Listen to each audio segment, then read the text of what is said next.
namanga wajuli namanga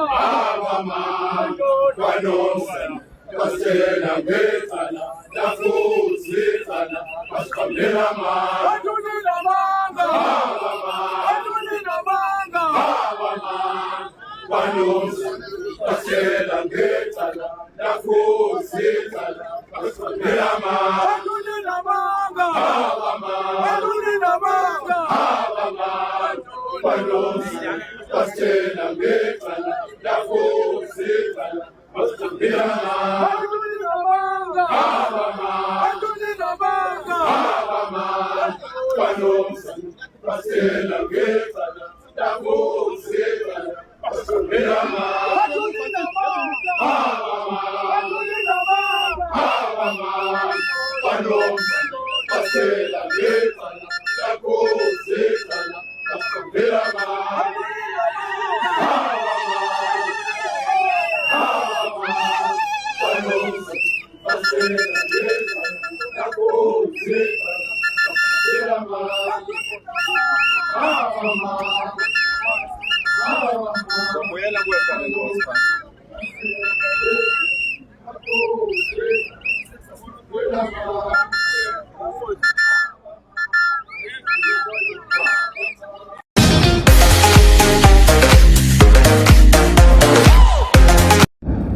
Africa my continent, Africa my home. Se-Africa la kwi-South Africa la KwaZulu. Umzinyathi district, umasipala uthukela.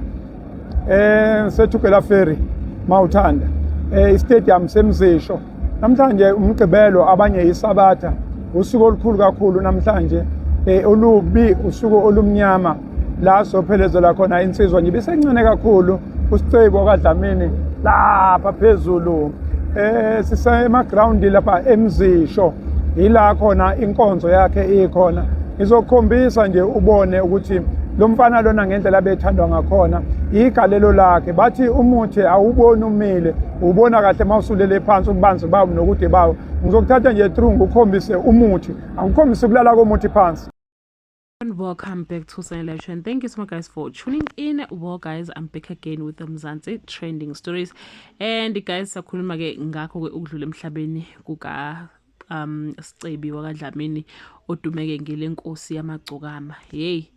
Yeah, baningi abantu ba-attendile wamngcwabo lowane. Yabo nje la bawumsweli kade echaza khona nje esho ukuthi umngcwabo kwaqali kodwa ngendlela sebecula ngakhona abantu kudlalwa ingoma zakhe. Abantu nje they are celebrating uSicebi nabangekho bakhona khona laphana ke ngenhliziyo. Bathe ke umcimbi uzoqala ngo-11 ngicanga ukuthi sekuyise isikhathi sokuthi ke iprogram iqale kodwa nje uSicebi ubeyisicebi ngempela. Uyabona nje baningi abantu abalapha yana. Nkosi yami moya kuphumule ngokuthula. Besemncane ngempela makuthiwa ifuli phela lahamba kusuke kukhulunywa ke ngale insizwa ke yakwaDlamini. Kune video nje manje kune clip ke etrendayo khona la enkundleni zokuxhumana la kukhona ombuza ukuthi malume uSicebi yapi athi hayi mina ngibazi lapha kodwa mina ngiyolala. Abanye bathi ke mangabe usuzoshona usukusubona.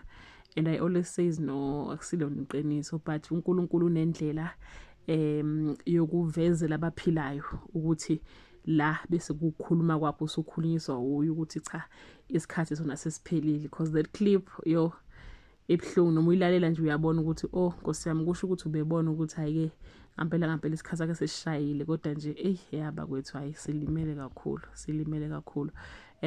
Uyaqhubeka kumngcwabo sizoqhubeka siposte okwenzekalayo.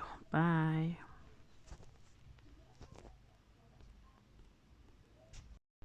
Bafana zohamba insizwa kosala amagama. Yibu waze wamkhulu umngcwabo kaSicebi 29-year-old young man. Bafana kudlala umculo wakhe uwaya yoze kuyovala eshem. Ibhlungu lento eyenzeke lapha yana.